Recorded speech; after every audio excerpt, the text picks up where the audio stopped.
शहजाद हमारे साथ लगातार जुड़े हुए हैं। खुर्रम, सबसे बड़ा सवाल यही है इस वक्त कि क्या जो सुबह से खबरें हम दिखा रहे हैं और जो ये शाम आते आते दिन ढलते ढलते हालात हुए हैं, क्या ये दोनों चीजें एक हैं? क्या कोई तार आपस में जुड़े हुए हैं? देखिए, जिस बात का डर था आखिर वही चीजें सामने आ गई। जिस तरीके से दिल्ली एनसीआर का इलाका है जहां पर जम्मू कश्मीर पुलिस और हरियाणा पुलिस ने ऑपरेशन को अंजाम दिया था और वहां से 300 किलो आरडीएक्स बरामद किया गया था।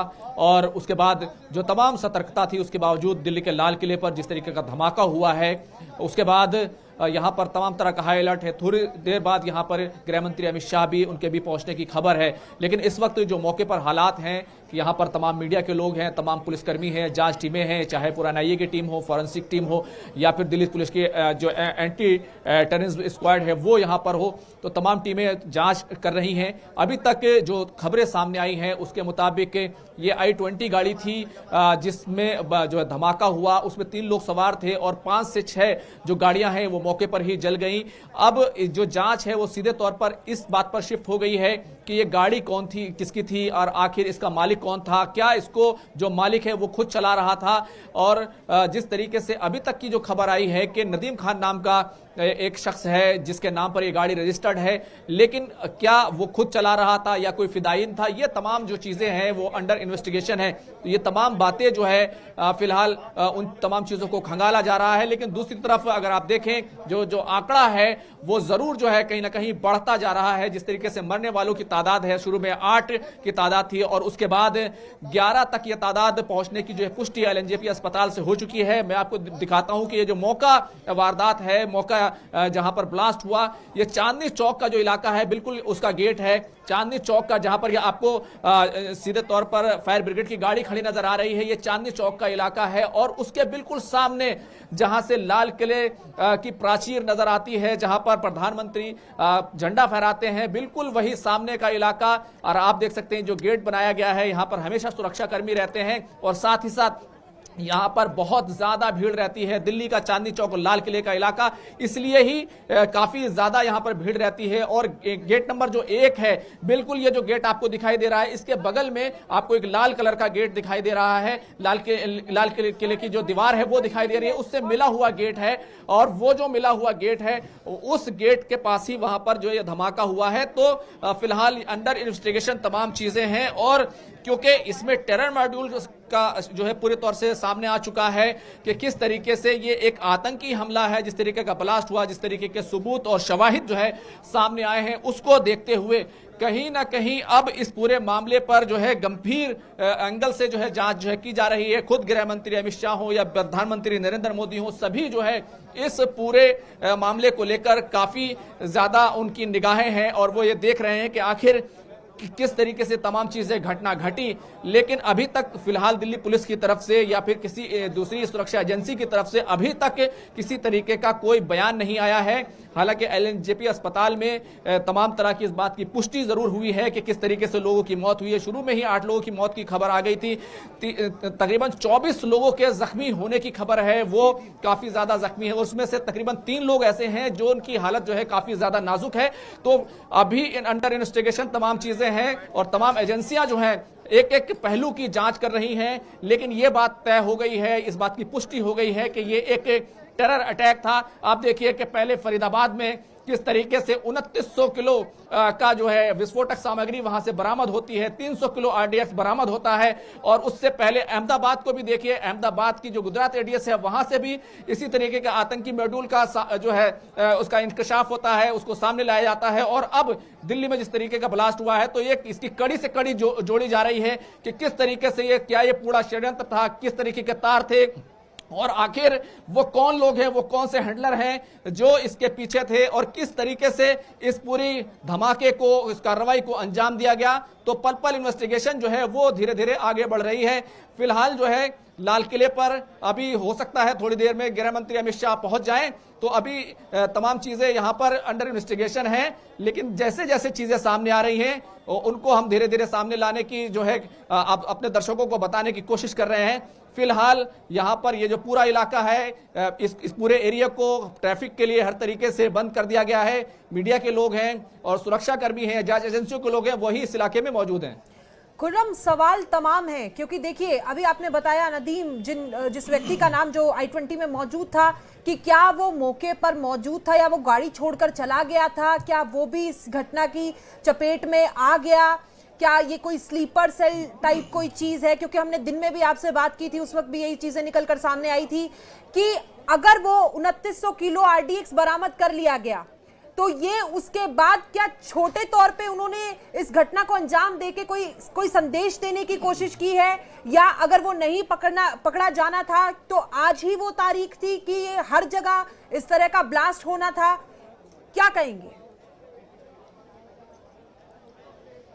देखिए अभी जो गाड़ी है वो गाड़ी क्योंकि नदीम खान नाम के व्यक्ति के नाम पर रजिस्टर्ड है, अब ये अंडर इन्वेस्टिगेशन है क्या वो खुद उस I-20 गाड़ी में मौजूद था जिसमें ब्लास्ट हुआ, जिसके परखच्चे उड़ गए और उसके बाद उसकी चपेट में देखिए यहाँ पर दिल्ली फायर सर्विस की जो गाड़ी है वो भी यहाँ पर पहुंची है। तो मैं आपसे बता रहा था कि नदीम खान के नाम पर ये गाड़ी रजिस्टर्ड है और उस गाड़ी में क्या वो खुद मौजूद था या फिर उसने किसी को बेच दी थी या फिर उसको जो चलाने वाला था क्या वो कोई फिदायीन था, ये तमाम बातें जो है अंडर इन्वेस्टिगेशन है।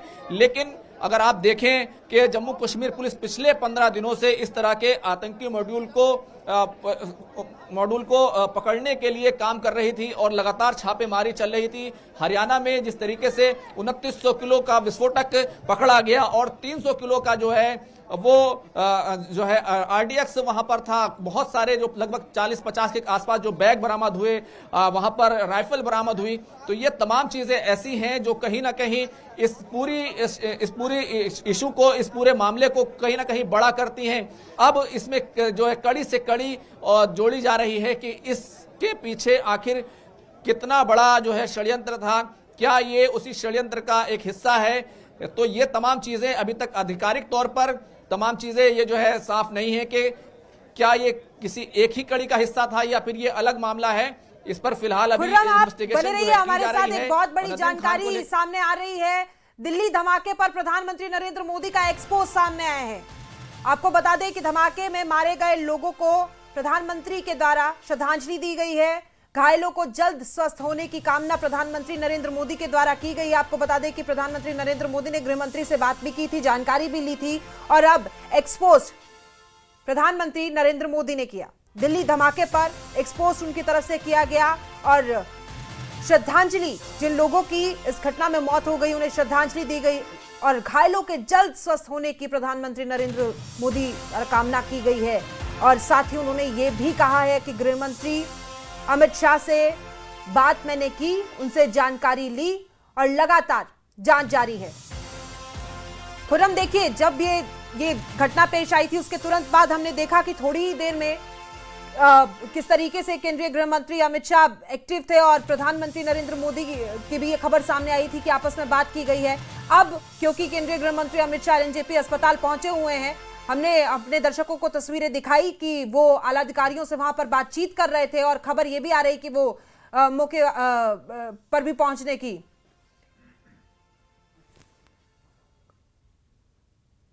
खुर्रम, फिलहाल क्या स्थिति है? स्थिति को लेकर आप देख सकते हैं कि किस तरीके से यहाँ मीडिया कर्मी मौजूद हैं और सुरक्षा कर्मी मौजूद हैं, फायर ब्रिगेड की गाड़ियां, एम्बुलेंस, वो तमाम जो सुरक्षा के लिए जरूरी चीजें होती हैं वो तमाम चीजें यहाँ पर मौजूद हैं।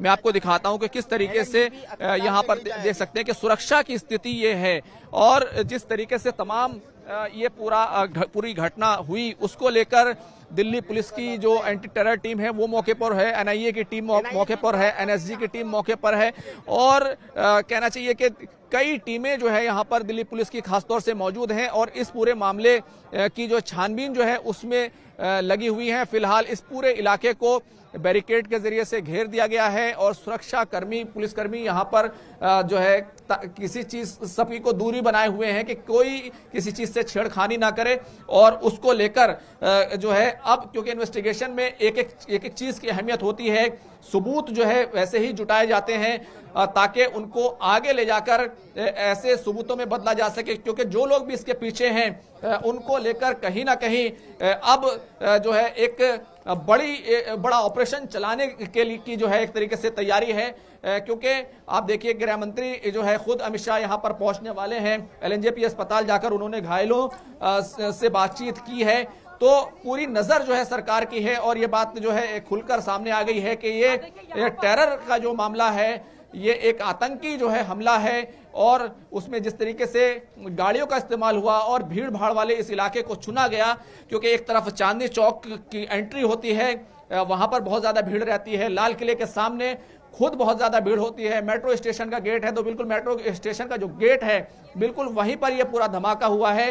अब इस मामले में इन्वेस्टिगेशन जो है वो धीरे धीरे आगे बढ़ रही है और कहीं ना कहीं ये जो गाड़ी थी जो i-20 गाड़ी थी जिसमें धमाका हुआ, जिसके परखच्चे उड़ गए, उस गाड़ी की चपेट में कई गाड़ियां आई, तकरीबन 5 से 6 गाड़ियां जो है वो भी वहां पर उसकी चपेट में आकर जल गई।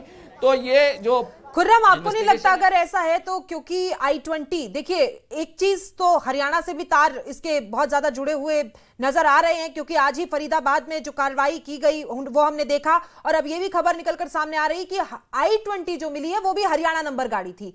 एक चीज, दूसरी चीज कि वो गाड़ी जिस वक्त वहां खड़ी थी, क्योंकि 4-5 गाड़ियां चपेट में आई, कहीं ना कहीं मिलता जुलता पुलवामा अटैक जो हुआ था उस तरह की कोशिश यहां करने की कोशिश की गई है। देखिए बहुत बड़ा विस्फोटक सामग्री जो है वो वहां पर पकड़ी गई है। अमोनियम नाइट्रेट जो जिस तरीके से 300 किलो के आसपास पकड़ा गया था फरीदाबाद से, क्योंकि इसकी शुरुआत हो गई थी। अब यहां पर ये जो पूरी घटना हुई है, जिस तरीके से ब्लास्ट हुआ, वो कहीं ना कहीं इस पूरी साजिश को, इस पूरे मामले को बहुत बड़ा बना देते हैं, क्योंकि छोटा मोटा नहीं है। अगर पुलवामा की भी बात करें तो वहां पर भी बहुत बड़ी जो है मिकदार में, बहुत बड़ी जो है तादाद में वहां पर आरडीएक्स जो है उसका इस्तेमाल किया गया था, लेकिन 300 किलो का आरडीएक्स फरीदाबाद से बरामद होना और टोटल जो विस्फोटक और आईडी बनाने की जो सामग्री है वो 2900 किलो थी। ये पुलवामा से भी काफी बड़ा मामला जो है वो बन जाता है। यही वजह है कि इस पूरे मामले को बहुत ही बारीकी से देखा जा रहा है, समझा जा रहा है और इसके तार से तार मिलाकर छानबीन जो है वो की जा रही है। अभी तक पुलिस ने सतर्कता बरतते हुए किसी तरीके का कोई आधिकारिक जो है बयान जारी नहीं किया है। सिर्फ जिन लोगों की मौतें हुई हैं सिर्फ उनकी पुष्टि जो है हुई है और साथ ही साथ ये धमाका किस तरीके का था, ये आतंकी एक धमाका था, इसकी सिर्फ पुष्टि हुई है। तो इतने जो गाड़ियां हैं, जब धमाका हुआ तो उसकी चपेट में, क्योंकि यहाँ आप देखिए ये जो लाल किला है, जितनी भीड़ आपको इस वक्त यहाँ पर मीडिया कर्मियों की नजर आ रही है, इससे कम भीड़ उस यहाँ पर नहीं होती है। चाहे लाल किले का ये वाला हिस्सा हो जहां पर धमाका हुआ या फिर चांदनी चौक का ये इलाका हो जहां पर फायर ब्रिगेड की गाड़ियां खड़ी हैं, ये भी इलाका, दोनों ही इलाकों में बहुत ज्यादा जो है भीड़ भाड़ होती है। यहाँ पर जो रिक्शे हैं, जो ई रिक्शाज हैं, जिनमें से 2 रिक्शे के जलने की बात जो है सामने आई है कि 2 रिक्शा भी इस पूरे धमाके की चपेट में आकर जले हैं। साथ ही साथ जो 2 बाइकें हैं वो भी इसकी चपेट में आकर जली हैं। तो ये पूरा बहुत ज्यादा भीड़ भाड़ का इलाका है, जिससे ऐसा लगता है कि ये पूरी एक संयोजित जो है साजिश थी, एक ऐसी जगह चुनी गई जिससे ज्यादा से ज्यादा नुकसान जो है वहां पर हो चुका अंजाम दिया गया है। हम सुबह से खबरें दिखा रहे हैं, लेकिन अब ऐसे समय में पहलगाम हमले को भूला नहीं है भारत अभी तक, और पुलवामा की भी हमने इसमें बात की क्योंकि कहीं ना कहीं दृश्य वैसा बनता हुआ नजर आ रहा है। और अब जो फरीदाबाद में जिस देखिए अमित शाह, केंद्रीय गृह मंत्री अमित शाह गंभीर रूप से जो लोग घायल हैं, जो इस हादसे में घायल हैं, उनसे बात करते हुए नजर आ रहे हैं। एक्सक्लूसिव तस्वीरें न्यूज़ 18 पर। लगातार दर्शकों के सामने जिन लोगों की हालत फिलहाल स्थिर बनी हुई है, एलएनजेपी अस्पताल में केंद्रीय गृह मंत्री अमित शाह शामिल हैं, पहुंचे हुए हैं और ऐसे में घायलों से वो मुलाकात कर रहे हैं। सूचना मिल रही है कि घायलों से मुलाकात करने के बाद वो तुरंत घटनास्थल पर भी पहुंचेंगे। इससे पहले जब हमने आपको दिखाया, मौके पर पहुंचे केंद्रीय गृह मंत्री और आला अधिकारियों से उन्होंने बातचीत की। फिलहाल भी वो आपको उनके ठीक पीछे नजर आ रहे होंगे और एलएनजेपी अस्पताल में वो पहुंचे हुए हैं। जो घायल हुए हैं उनसे उनका हालचाल जान रहे हैं, जल्द स्वस्थ होने की कामना कर रहे हैं। जो लोग बोलने की हालत में है उनसे सुना जा रहा है कि क्या हुआ था, क्या उन्होंने देखा, कहाँ मौजूद थे वो उस वक्त, और आश्वासन देते हुए उन लोगों को किस तरीके से, देखिए ये जो व्यक्ति है वो घायल है और केंद्रीय गृह मंत्री अमित शाह को अपनी तबीयत के बारे में, अब उस घटना के बारे में बता रहे हैं और केंद्रीय गृह मंत्री उन्हें हौसला अफजाई उनकी करते हुए कि जल्द सब ठीक हो जाएगा, जल्द वो स्वस्थ हो जाएंगे। घायलों से मुलाकात करते हुए लोग हाथ जोड़कर मदद मांग रहे हैं सरकार से। केंद्रीय गृह मंत्री अमित शाह के सामने हाथ जोड़ते हुए घायल लोग, उनके साथ उनकी टीम भी मौजूद है और लगातार जिस तरीके से हर एक व्यक्ति के पास, जिसके पास वो पहुंच सकते हैं, हर एक व्यक्ति इसके पास जाकर उनसे बातचीत करते हुए केंद्रीय गृह मंत्री अमित शाह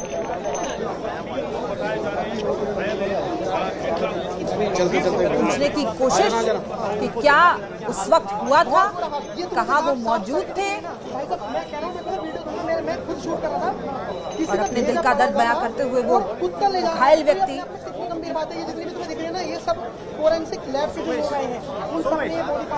हर एक व्यक्ति को केंद्रीय गृह मंत्री अमित शाह की तरफ से आश्वासन दिया गया है कि जल्द स्वस्थ हो जाएंगे, सब सही हो जाएगा। लगातार मौके की तस्वीरें हम आपको दिखा रहे हैं। देखिए फिलहाल मीडिया टीम्स वहां पर मौजूद है, पल पल की अपडेट दे रही है। हमारी न्यूज़ 18 की टीम भी मौके पर मौजूद है और हर एक सूचना पहुंचाई जा रही है, क्योंकि अभी अभी हमारे सहयोगी ने बताया था कि एक ऐसा स्थल है, आमतौर पर भी यहाँ भीड़ देखी जाती है और लोग आज इस हादसे के बाद जितनी संख्या में वहां मौजूद हैं उतने ही लोग आमतौर पर वहां देखे जाते हैं, क्योंकि प्राचीर लाल किले की वहां से दिखाई देती है। चांदनी चौक के बारे में हर कोई जानता है जो दिल्ली में रहता है, वो एक भीड़ भाड़ वाला इलाका है। तो क्या सुनियोजित ये घटना थी, क्या सोच समझकर इस घटना को अंजाम दिया गया? खुर्रम हमारे सहयोगी लगातार मौके से हमारे साथ मौजूद है, लगातार हर एक अपडेट आपको दे रहे हैं। खुर्रम, बार बार मन में यही सवाल आ रहा है कि ये घटना सुनियोजित थी। हाँ, आप शायद किसी से बात करना चाहते, करिए खुर्रम। देखिए मेरे साथ एक चश्मदीद मौजूद हैं जो खुद डिजिटल मीडिया में काम करते हैं। वो यहाँ पर मौके पर मौजूद थे। वो यहाँ पर एयर क्वालिटी, क्योंकि दिल्ली का एयर क्वालिटी बहुत ज्यादा खराब है और चांदनी चौक खास तौर से भीड़ भाड़ होती है, यहाँ का एयर क्वालिटी इंडेक्स हमेशा खराब रहता है। वो यहाँ पर मौजूद थे। क्या नाम है आपका और आपने क्या देखा? मेरा नाम आकाश कुमार है। मैं एयर क्वालिटी इंडेक्स पर रिपोर्टिंग करने आया था कि पब्लिक क्या सोचती है एयर क्वालिटी को लेकर। मेरा 6:30 बजे तक शूट खत्म हो चुका था, तो मैं ये गौरी शंकर मंदिर जो यहाँ से 200 मीटर की महज दूरी पर है, उसके बराबर में एक चाय वाला है, तो मैं वहाँ पर चाय पीने लग गया। 6:40 से 45 पर मेरे को एग्जैक्ट, हाँ 6:40-45 हो रहे थे। उसके बाद मेरे हाथ में चाय आ गई थी और मैं जैसे चाय 2-3 शिप पी, उसके बाद एक ऐसा धमाका हुआ कि वो जो आप स्ट्रीट लाइट देख रहे हो ना, स्ट्रीट लाइट उससे ऊंची, मतलब मैं कह रहा हूँ 1.5 गुना उतने तक तो आग गई। ठीक है, उस तरीके से ब्लास्ट हुआ। मैं 3 मिनट तक हैरान हो गया कि आखिर में ये ब्लास्ट, मतलब ये क्या हुआ। मैं 3 मिनट तक मैं खुद शॉक्ड, जब चाय वाय ले रहे थे वो खुद देखने लगे ये हुआ क्या। ये चांदनी चौक की मार्केट चलती फिरती मार्केट है, यहाँ पर भगदड़ मची, यहाँ पर लोग बेकाबू हो गए। फिर उसके बाद 5 मिनट बाद मैंने अपने कैमरामैन से कहा कि भाई तू कैमरा निकाल, और अपन लोग एयर क्वालिटी इंडेक्स पे तो कर लिया, अब इस पर रिपोर्टिंग करते हैं। ये जो आपको सड़कें जो दिख रही है ना, ये आपको 90% साफ हो गई है। यहाँ पर ये जो आप सड़क देख रहे हैं, ये जो साफ सफाई दिख रही है, ये 90% साफ ऐसे हो गई है। ये देखो मेरे पैर पे आ गया, ये एक इंसान का मांस है। ठीक है, 90 साफ, देखो मैं साफ नहीं कह सकता कि साफ दिख रही है, 90% तो ये जितना अभी आपको हालत दिख रही है ना, 90% ठीक हो चुका। फोरेंसिक लैब वाले आए और वो ले चले गए। तो फिर आप ये कह रहे हैं कि ये जो जहां हम खड़े हैं, ये इस एरिया में भी लोगों के बॉडी पार्ट्स बिखरे हुए थे? इस एरिया में नहीं, ये जो लाल किला का गेट नंबर 1 है ना, जब चौक का, नहीं, लाल किले का चांदनी चौक अलग है और लाल किला ये है। ये मेट्रो का गेट नंबर 1 है। यहाँ पर कुत्ता था, वो कुत्ता मर गया, इतनी तेज ब्लास्ट हुआ। तो फिर ये जो ब्लास्ट हुआ, हमने सोचा कि यार ये मतलब किस तरीके से परिस्थिति हो रही है। तो हमने देखा कि 10-12 गाड़ियां फूक चुकी हैं। ये एम्बुलेंस जितनी भी आपको दिख रही है ना, 15-20 एम्बुलेंस जो भी 12-15 हो, ये अब आई हैं उस 20 मिनट बाद, मतलब 20 मिनट बाद आई हैं वारदात होने के बाद। उससे पहले जो प्राइवेट गाड़ियां थी ना, उसमें लोग मदद कर रहे थे। जैसे एक मैंने महिला को देखा कि वो रो रही थी और उतने में उसका एक बच्चा था, छोटा बच्चा, जो घायल हो चुका था, क्योंकि वो वहां पर था, वो तब भी घायल हो गया था। घायल होने के बाद उसको एक गाड़ी में रखा और उसको नजदीकी अस्पताल में ले गए। यहाँ की स्थिति बहुत भयानक थी। एक हमारे ग्राउंड रिपोर्टर जो हमारी टीम के साथी हैं, वो जामा मस्जिद गए थे शूट करने द ताज स्टोरी पर, जो मूवी आई है और है हक मूवी आई है। तो उसमें भी उन्होंने बताया कि जामा मस्जिद तक आवाज गई 1.5 किलोमीटर तक। तो ये एक बहुत बड़ा मतलब विषय है। फिर उसके बाद हमने शूट स्टार्ट कर दिया था। कितने लोगों ने यहाँ पर किस तरीके से एक दूसरे की मदद की, किस तरीके से, क्योंकि जाहिर सी बात है चाहे एम्बुलेंस हो या फायर ब्रिगेड की गाड़ियां हो, उनको आने में देर लगती है। मदद नहीं करी किसी ने भी, ये झूठ है कि किसी ने मदद करी। किसी ने मदद नहीं करी। सबका ध्यान पहले अपने आप को बचाने में था कि हम पहले बच जाएं, उसके बाद हम चीजें देखें। सब भग रहे थे, सब इतना उधर आगे पीछे भग रहे थे। उसके बाद फिर ये सिलसिला चलता रहा। लोगों ने मदद कर दी कि हाँ भाई तुम गाड़ियों में चल रहे हो, तो मदद हो गई। और यहाँ पर देखिए जो है अभी यहाँ पर फॉरेंसिक टीम और दूसरे जो यहाँ पर टीमें हैं, उनकी जांच को लेकर यहाँ पर हलचल हुई है। और यहाँ पर आप कह सकते हैं कि क्या हालात थे, जिस तरीके से एक चश्मदीद ने बताया। और अब ये कह सकते हैं कि ये आप देख सकते हैं कि किस तरीके से एनएसजी के जो कमांडो हैं वो अब मौके पर जा रहे हैं। आप देखिए कि किस तरीके से उनके पास जो तमाम जो है औजार हैं और वो तमाम मशीनरीज हैं, जिसके जरिए से वो मौके पर जा रहे हैं। और वहां पर जाकर जो है एक तरीके से जांच अब जो है धीरे धीरे आगे बढ़ रही है।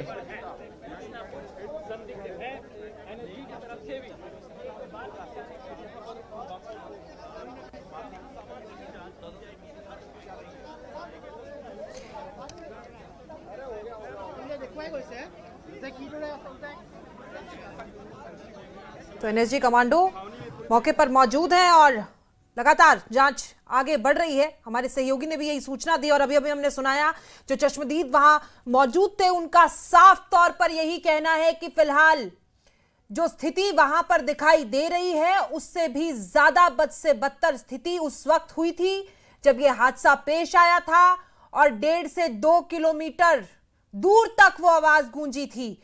और ना सिर्फ औरतें, ना सिर्फ बच्चे, न जाने कितने लोग इस हादसे की चपेट में आए हैं। गाड़ियों की जो हालत है, क्योंकि अभी अभी हमने आपको दिखाया, कुछ तस्वीरें तो दिखाने लायक भी नहीं है, कुछ तस्वीरें बेहद संवेदनशील है। वो बताना है कि लोगों के किस तरीके से परखच्चे उड़ गए, लोगों का मांस इधर उधर बिखरा हुआ था। और ना सिर्फ ये मौके वारदात पर जाते हुए एनएसजी कमांडोज की तस्वीरें देखिए न्यूज 18 पर सबसे पहले, और आगे लगातार जांच जारी है। फिलहाल आपको बता दें कि किस तरीके से चारों तरफ एनएसजी कमांडोज, एनआईए की टीम, फॉरेंसिक टीम लगातार जांच कर रही है। लगातार तलाशने की कोशिश की जा रही है कि आखिरकार इसका लिंक क्या है, कहां से है, क्या कारण हुआ, क्या पहले से ही ये तय किया गया था कि घटना इसी जगह होगी, इसी समय होगी, या फिर ये सिर्फ एक संदेश है। क्योंकि कड़ी से कड़ी जिस तरीके से सुबह से खबरों की जुड़ रही है, हम लगातार अपने दर्शकों तक सब अपडेट पहुंचा रहे हैं। 2900 किलो आरडीएक्स मिलने के बाद भी यह साफ हो गया है कि कई स्थानों पर और भी इस तरीके का विस्फोट मौजूद है। और गाड़ी हरियाणा नंबर की थी और I-20 थी। अदीम कौन है, उसके नाम से ये गाड़ी रजिस्टर्ड थी, ये सब जांच के विषय है। हम पहले भी आपको बता रहे थे कि ऐसे वक्त पर जब पहलगाम हमले की आग ठंडी नहीं हुई है, अहमदाबाद हादसा हुआ था, उससे लोग बाहर नहीं निकले हैं और दिल्ली में एक लंबे समय के बाद यह आतंकी हमला, क्या, क्यों, तमाम सवाल हैं। लाल किला ही क्यों चुना गया, यही जगह क्यों चुनी गई?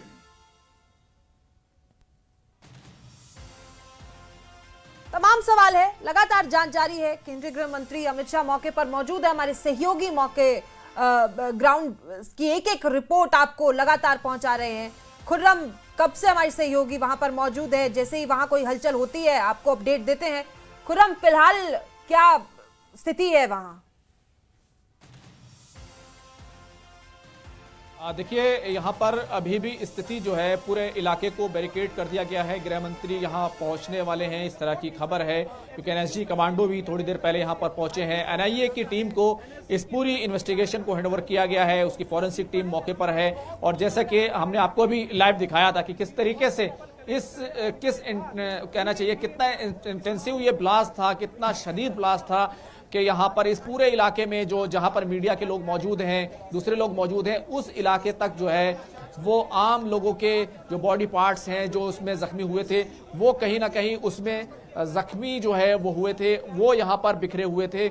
और उन तमाम चीज़ों को आप देख सकते हैं कि एनएसजी कमांडो जो है वो अभी भी यहाँ पर मूवमेंट कर रहे हैं। लेकिन मैं आपको बता रहा हूँ कि जहाँ पर ये मीडिया के लोग खड़े हैं, इस जगह पर भी बॉडी पार्ट्स बिखरे हुए थे, बल्कि मेरे अपने पैर के नीचे भी इस तरीके का एक बॉडी पार्ट जो है वो यहाँ पर अभी भी यहाँ पर मौजूद मिला है। हालांकि 95% यहाँ पर जो तमाम चीज़ें थी उनको पहले ही कलेक्ट कर लिया गया था। इस पूरे इलाके को जो है घेराबंदी कर दी गई है और अब इन्वेस्टिगेशन जो है उसको धीरे धीरे आगे बढ़ाया जा रहा है। तो इलाके में हालात जो है अभी पूरी तरीके से घेराबंदी कर दी गई है और यहाँ पर लगातार जो है आप देखिए कि फॉरेंसिक जो टीम है शायद वो अब यहाँ से देखिए तमाम सैंपल कलेक्ट करके यहाँ से आगे जो है वो यहाँ से जा रही है कि आखिर क्या चीज़ें जो रही। आप देख सकते हैं कि यहाँ पर शायद कुछ हलचल जो है वो धीरे धीरे बढ़ती जा रही है। और देखिए कि जिस तरीके से वो I-20 गाड़ी थी और 6:40 के करीब यहाँ पर एक ब्लास्ट होता है और उस गाड़ी के अंदर 3 लोग होते हैं और आसपास की जो कई गाड़ियाँ हैं वो भी उसके अंदर जो है उसकी चपेट में आ जाती हैं। तो ये आप देखिए कि एनएसजी कमांडो की यहाँ पर ये तस्वीरें उसकी चपेट में आ जाते हैं। 8 लोगों की लगभग उसी वक्त मौत हो जाती है और उसके बाद ये नंबर बढ़ते हुए 11 तक जो है पहुंच जाता है। तो ये एक कहना चाहिए कि बहुत बड़े ब्लास्ट की जो है उसका नुकसान जो है वो कहीं ना कहीं सामने आया था और बाद में इस बात की पुष्टि हुई कि ये एक टेरर जो है अटैक है और इसकी जांच जो है उसी पहलू से की जा रही है। I-20 का जो रजिस्ट्रेशन है वो नदीम खान नाम के एक व्यक्ति के नाम पर है। अब सवाल ये है कि क्या नदीम खान उस गाड़ी में मौजूद था या नदीम खान की गाड़ी को कोई